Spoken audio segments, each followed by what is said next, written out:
Okay, we're going to get started. It's Tuesday, July 10th, 2018. We're going to pick up where we left off last time in our verse-by-verse study in the book of Matthew. This week we're going to be studying Matthew chapter 8, verse 28, and we'll go as far as we can to get to Matthew chapter 9, verse 8. And where we are in Matthew, we're towards the end of chapter 8. Where we are is in verse 28.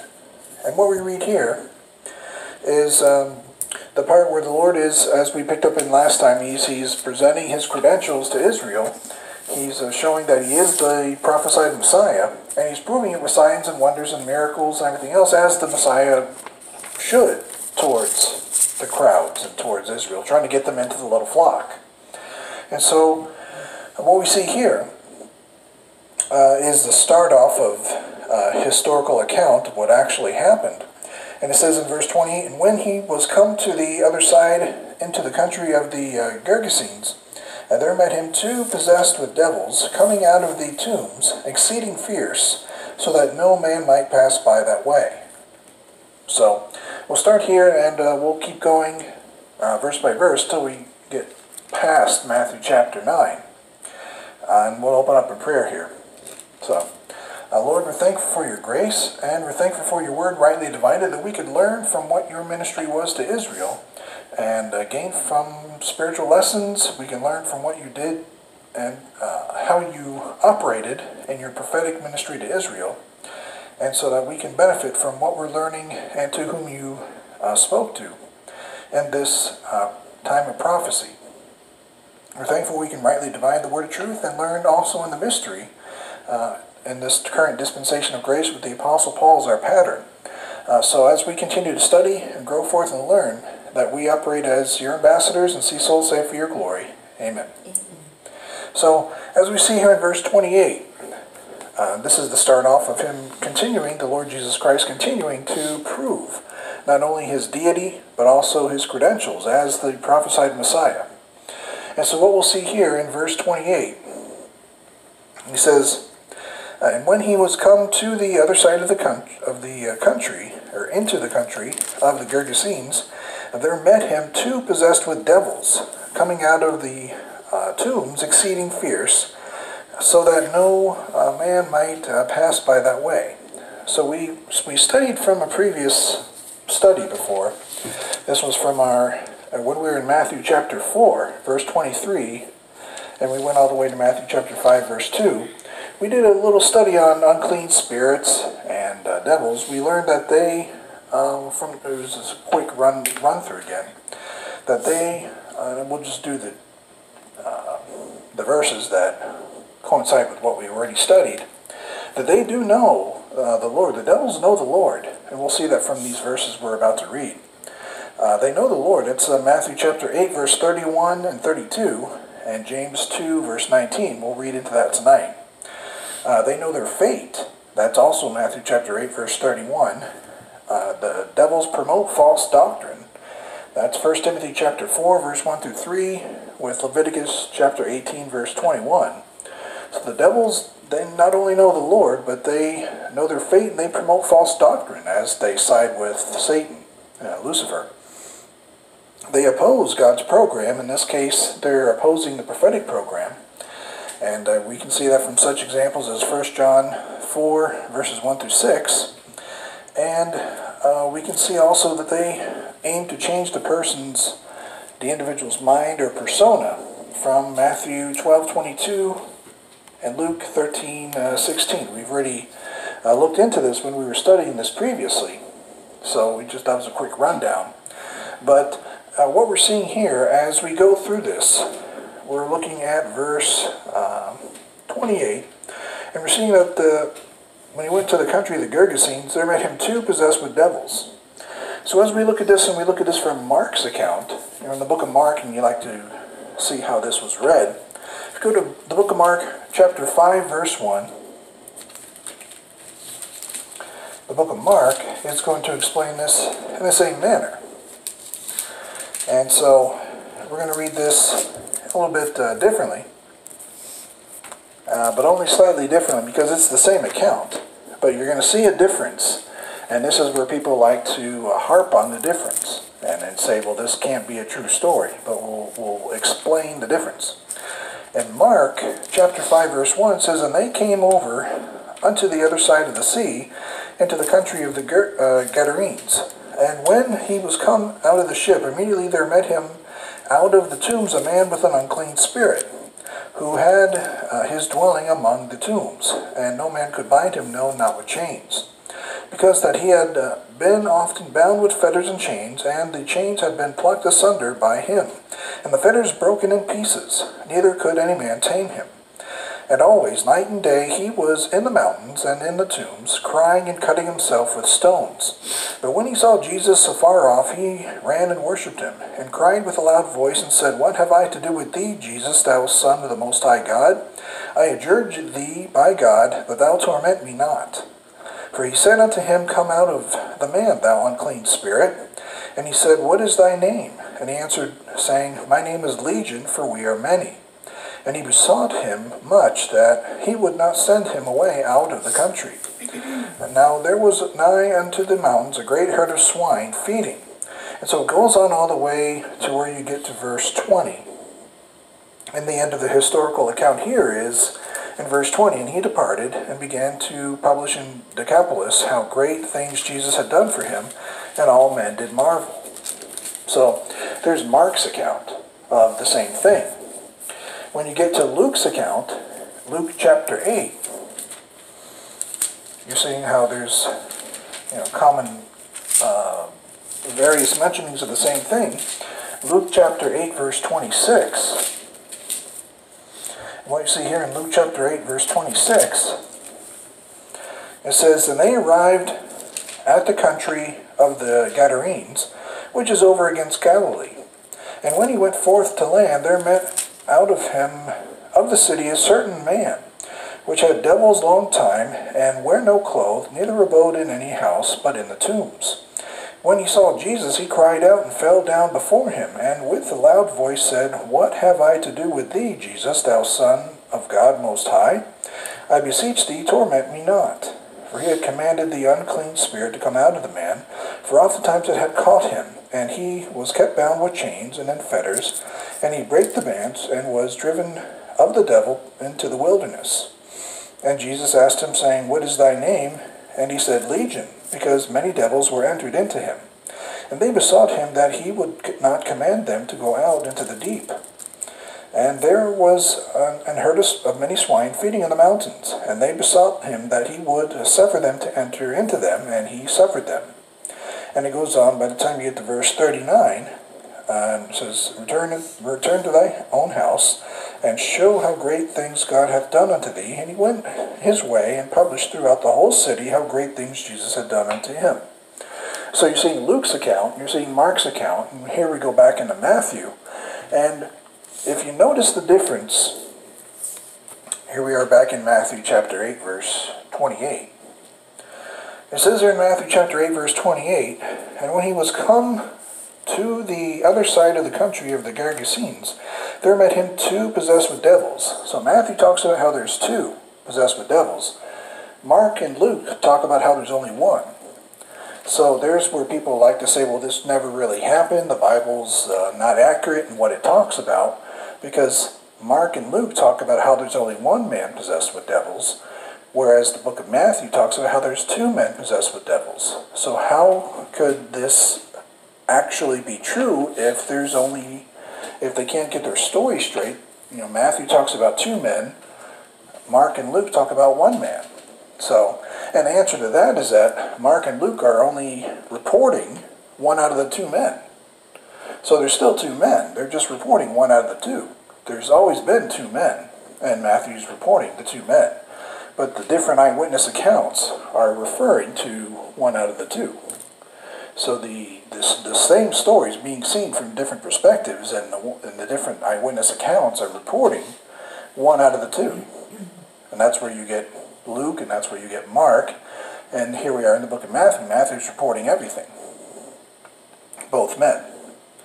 So as we continue on, and this is just something that you can, if ever you're called on that by somebody who doesn't believe the Bible, doesn't want to believe the Bible, wants to fight about it, wants to use this as something against believing the Bible, you can report this as something that will be useful. And there's a whole bunch of things like this where you can go through and study it and see that this is how the Bible operates. There's going to be different eyewitness accounts of historical events, whether it be Israel's and prophetic in the prophetic time period, or other versions. The eyewitness accounts may be seen from different perspectives, and you're going to be able to view that and understand that so that you'll know that it's the same account. You just got to figure out from what angle are these eyewitnesses seeing the same thing.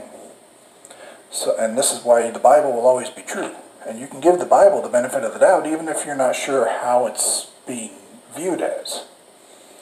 So, that's just a brief thing where you can see that as. But continuing on in verse 28, we reviewed the idea of devils, unclean spirits, and how that could be used, the account of Luke and Mark versus Matthew.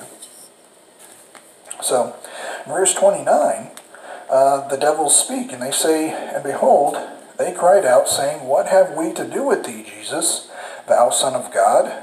Art thou come hither to torment us before the time? Now, the amazing thing is that the devils that are inside these men, they know Jesus. They know that he's the Son of God. So even though these devils were tricked by Lucifer before the fall, they remember Jesus from when they were once serving him in heaven. And then they were deceived, and then they were tricked, and then 1/3 of the angels were kicked out. But they remember him clear as day, and they also know their fate. And so he says in verse 29, or they say, they cried out saying, What have we to do with thee, Jesus, thou Son of God? There's people who live in ignorance today in our city and streets and everything. They won't acknowledge Jesus as the Son of God. Not that that's the gospel. If someone acknowledges that Jesus is the Son of God, that doesn't make them saved. That's not the gospel. I mean, it's a good thing if they acknowledge it. That's a step in the right direction, but it's not the gospel.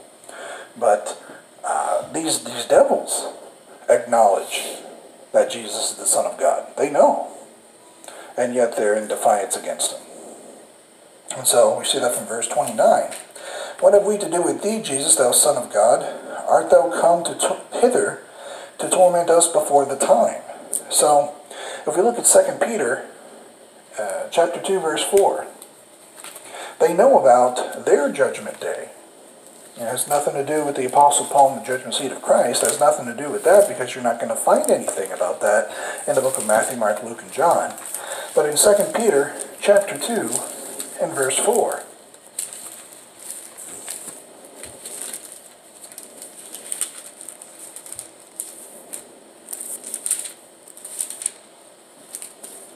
what we see here is Peter's giving an account or an explanation. And he says, For if God spared not the angels that sinned, but cast them down to hell, and delivered them into chains of darkness to be reserved unto judgment. And then he goes on talking about the old world and Noah. But you're seeing how there's going to be a time concerning judgment where God throws the angels into hell, the ones that were in rebellion against him. And so when we go to Matthew chapter 8, they're asking, are you here to torment us before that time? So the devils not only understand who the Lord is, but they understand there's a time where they're going to be judged for their rebellion. So they know exactly what's going on. And so when they see the Lord in Israel, they're shocked. They're shocked to see him because they know they once served him. And they said, "Well, are you here to judge us before the time? Or are you here to torment us now?" Because they're there to cause, try to erupt the devil's plans. And so they see him and they say, are you here to torment us before the time? Are you here to torment us now? Isn't that supposed to be some later date? Or at the judgment of our judgment later on? And so we see that in verse 29. And so if we look also at Psalm 110 and verse 1, this is what we're talking about here. Psalm 110 and verse 1. And what you'll see here is something common that we'll probably come across again in Matthew, Mark, Luke, and John. But concerning Daniel's 70th week, this is where the Lord's going to take all his enemies, judge them, go to war with them, or go to war with them and then judge them, and pretty much defeat all of them, no matter what kind of enemy they are, whether they're humans in rebellion, the Antichrist, the devils. He's going to judge them all. And so we see in verse 1 of Psalm 110, he says, "The Lord said unto my Lord, Sit thou at my right hand, until I make thine enemies thy footstool." The Lord's going to do that. The Lord's going to take and make all his enemies, his footstool. He's going to take them and wipe them out and destroy them and judge them. So that's why the devils are saying that. They know they're going to be, at one point, defeated. And then if we look at the book of James, chapter 2, and verse 19. James chapter 2, verse 19. What you'll see here is just a good lesson that James is teaching the little flock of Israel, but it's a good lesson for what we're learning in the book of Matthew as well. And so James says, "Thou believest there is one God, thou doest well. The devils also believe and tremble." So the devils know. The devils also believe in God. So this is a good verse you can use on those who will say, well, there's only one God. And they say, well, the devils say that too. The devils know about God. The devils know that Jesus is God. And they tremble. So they're scared, because they know what's going to happen. You can ask someone in an evangelistic, conversation, say, do you know what's going to happen? Do you know what the gospel is? The devils know who Christ is, and the devils know what's going to happen to them. The devils understand clearly, and yet they're in rebellion. So, there's a point where you can pick up and go with that. So, going back to Matthew chapter 8, we'll see in verse 29, we're seeing what the devils are saying as they remember the Lord in heaven when they were once there before they were kicked out. "Art thou come hither to torment us before the time?" So in verse 30, we see, "And there was a good way off from them a herd of many swine feeding." So there's a good way off. There's pigs and swine and everything. So we know from Leviticus chapter 11, those are unclean animals in Israel during that time. There's some animals that they can eat, and there's some animals they can't eat. But that's considered an unclean animal. Israel, Jews, are not to touch, not to deal with animals. Swine, as far as their dietary program. So that's a filthy, unclean animal. So what we see here as we continue on in verse 31, he says, "So the devils besought him, saying, If thou cast us out, suffer us to go away into the herd of swine." So as we continue to see, we're able to, the Bible gives us a clear account of how devils think, what devils say. We already went through some of the verses earlier. We went through them kind of quick, because we've already studied this when we did Matthew chapter 4. How they promote false doctrine, they try to attempt to trick people, especially in the prophetic program. You're not going to see so much, you'll see the doctrines of devils today, the doctrines, but you're not going to see a devil try to take over your body or anything today. That you'll hear goofy things in a lot of those charismatic denominations, but that's about it, which aren't really real in the first place. But for the most part, what you're seeing is the personality, the mind of what's going on with these devils that were in rebellion. And so what they're saying in verse 31, they're saying, "If thou cast us out, suffer us to go away into the herd of swine." They know, in seeking rest, and we'll look at the verse for that in a minute, in seeking rest and seeking a body, that they're going to be left alone inside of the body of swine, because Israel considers them to be unclean, filthy animals. They'll be left alone inside those bodies. And so, if we look at, say, example, the book of Luke, chapter 11, verse 24. here's what I mean by them trying to look for rest. Because that sounds strange without a verse to back it up. The book of Luke chapter 11 verse 24. Here's what we're looking at here. It says, when the unclean spirit is gone out of a man, which we're about to see in Matthew chapter 8, they'll be cast out of those two men.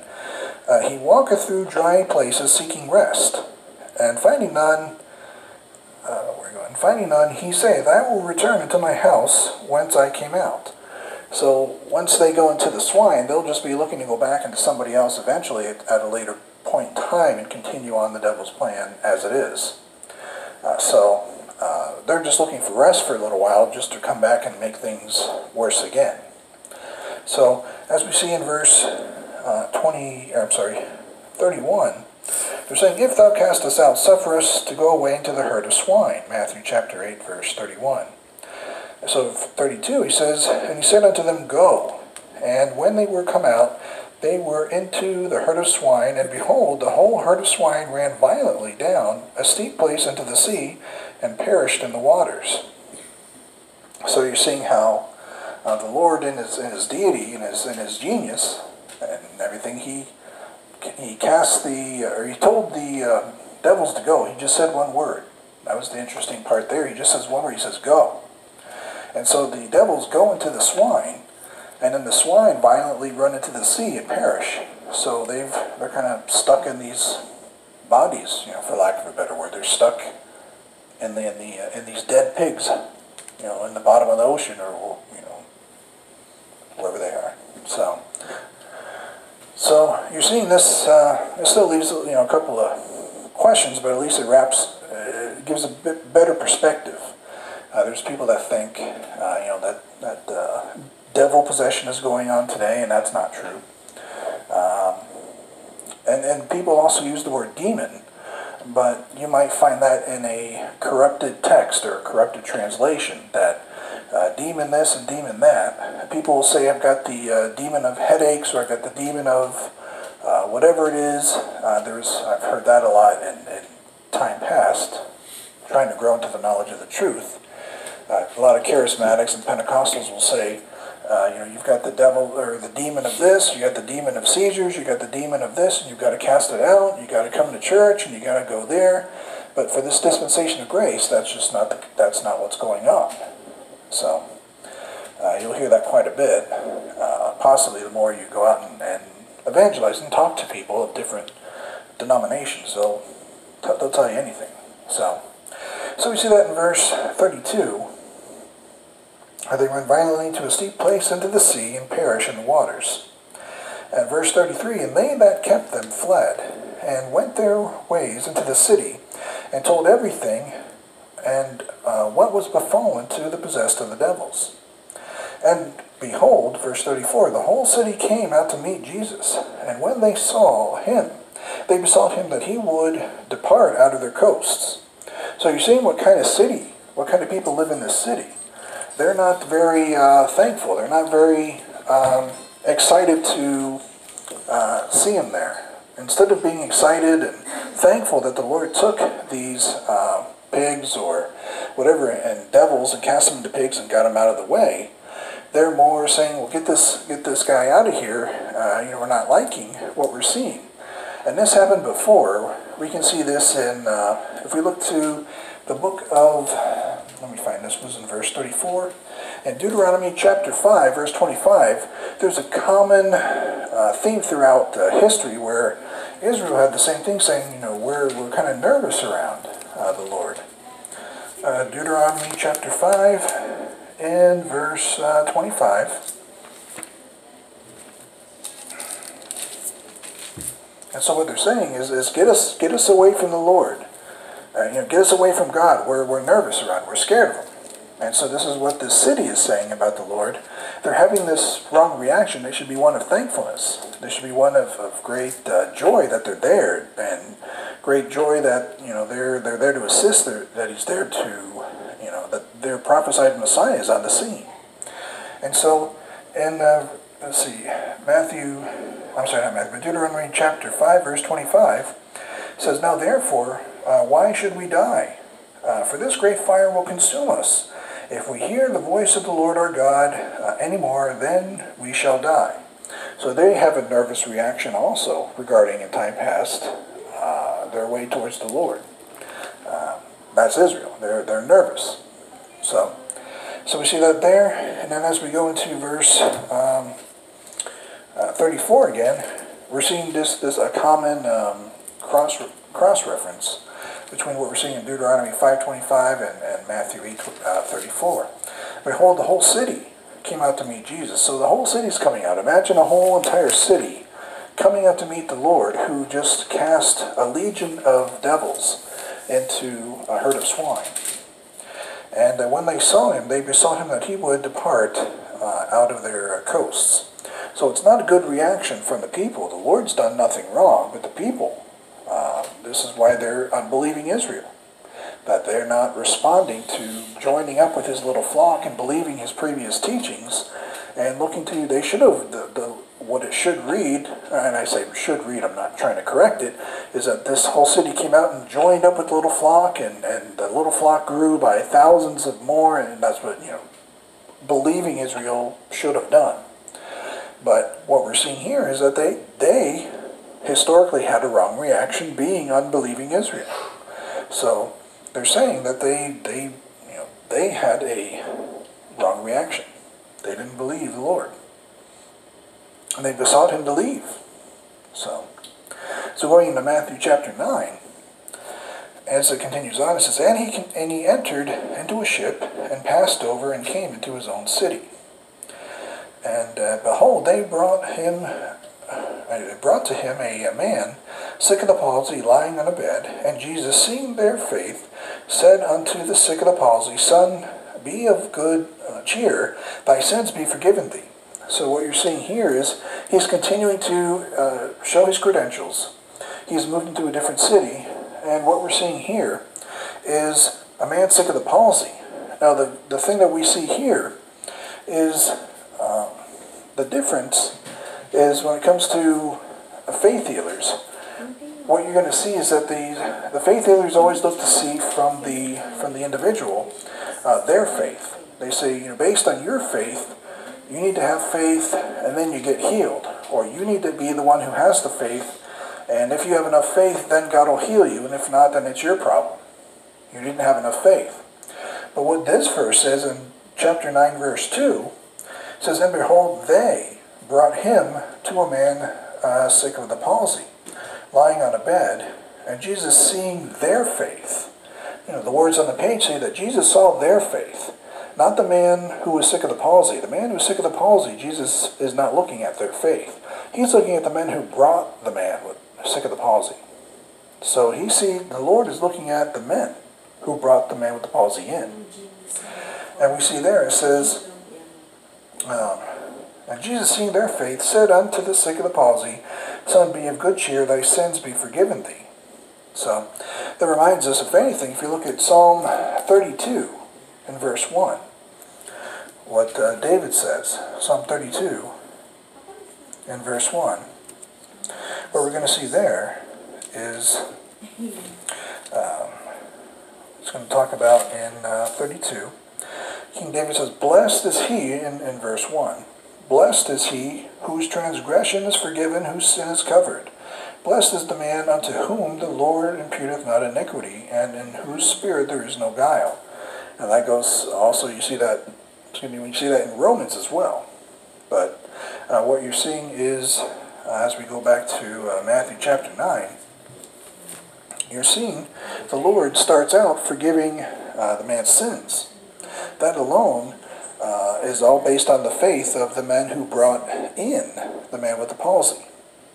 So when you can show this to someone who's claiming to be a faith healer or claiming to have a faith healing ministry, saying, well, the man who had the palsy didn't have the faith at all as much as his friends did, and the Lord healed the man with the palsy. So you see that there from verse 2. So, and then Luke chapter 5 is Luke's account of everything that we're seeing here.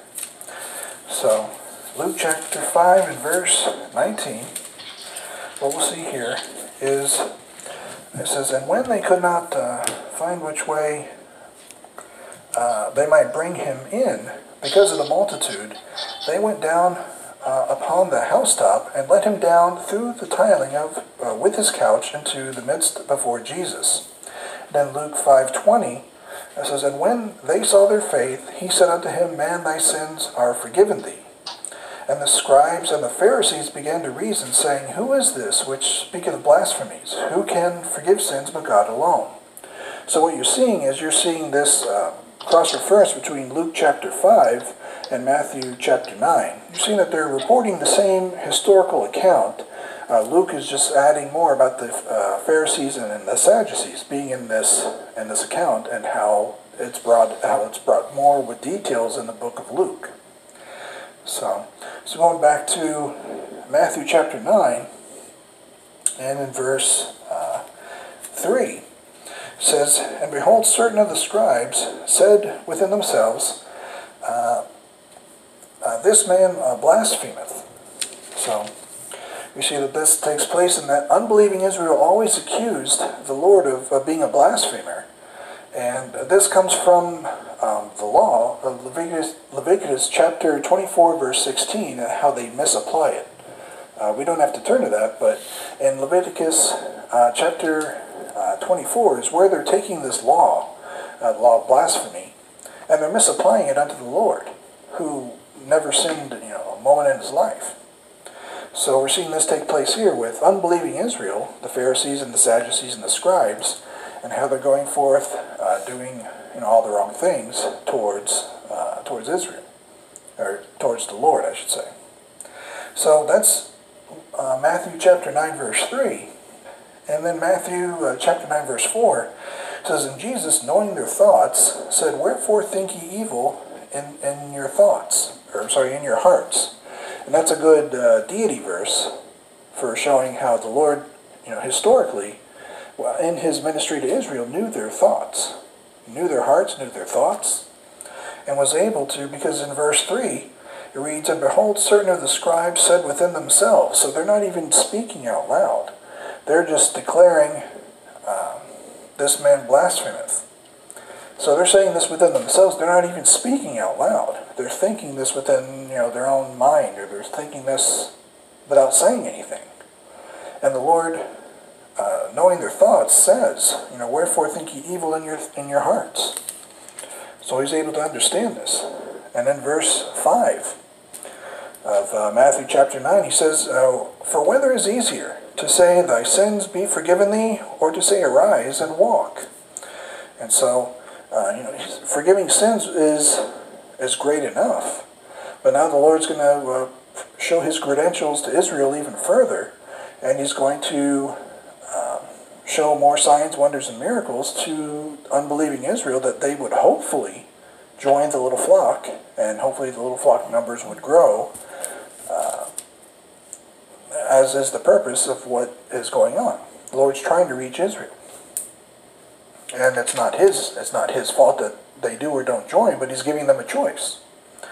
So we see in verse 5, he says, "For whether is easier, to say, Thy sins be forgiven thee, or to say, Arise and walk?" So in verse 6, he says, "But that ye may know that the Son of Man hath power on earth to forgive sins, then saith he to the sick of the palsy, Arise, take up thy bed, and go unto thine house." And then we see, "And he arose and departed to his house." So if we look at, say, Isaiah 43:25, we'll see a good verse, a good cross-reference to this. Isaiah 43:25, and what we'll see there,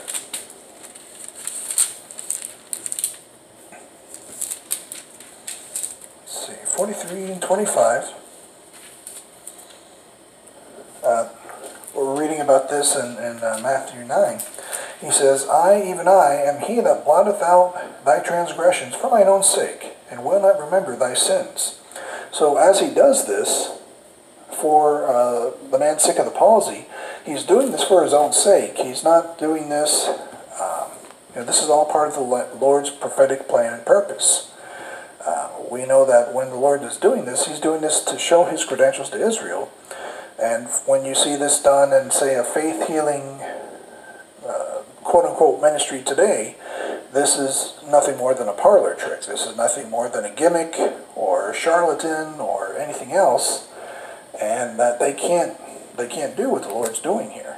The Lord not only forgave his sins, but then went as far as to say, well, take up thy bed and just walk away. You're healed. And the palsy left him, obeying the Lord. So we see that they're from Matthew chapter 9 and verse 5. And so we go into verse 6, and we see, actually that was verse 6, I'm sorry. It says, and he rose, verse 7, and he rose and departed to his house. So we see that there. And in verse 8, it says, but when the multitude saw it, they marveled and glorified God, which had given such power unto men. And so we see the crowd's reaction. The crowd always seemed to be reacting amazed and marveled when the Lord would come and heal people. As we see tonight from, whether it's getting rid of the devils inside of the two men, or whether it was healing sick of the palsy, or the lame, or the blind, or anyone else, the crowd would marvel when they saw the Lord doing what he was doing. And so if we look at Matthew chapter 12, a couple chapters ahead, we'll get there in a couple weeks or so. Matthew chapter 12, verse 23, you'll see as what they're going to continue on to say is, and all the people were amazed and said, is not this the son of David?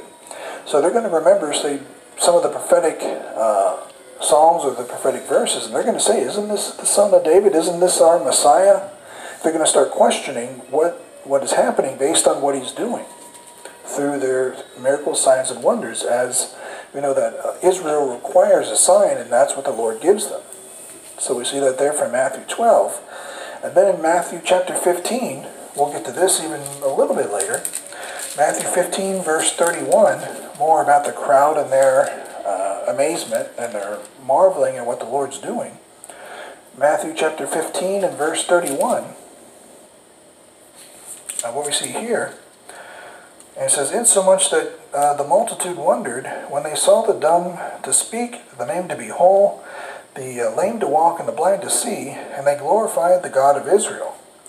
So we see how they get amazed and excited over what the Lord's doing as he's doing his ministry throughout Israel. So what we'll do is we'll stop here for tonight, and we'll pick up next week with Matthew chapter 9, verse 9, and we'll continue from there. But you're seeing as the Lord's continuing to present his credentials to Israel for his sake, so that others would join up with the little flock and others would be a part of what he's doing in the prophetic purpose. So we'll stop here for tonight, and we'll pick up next week.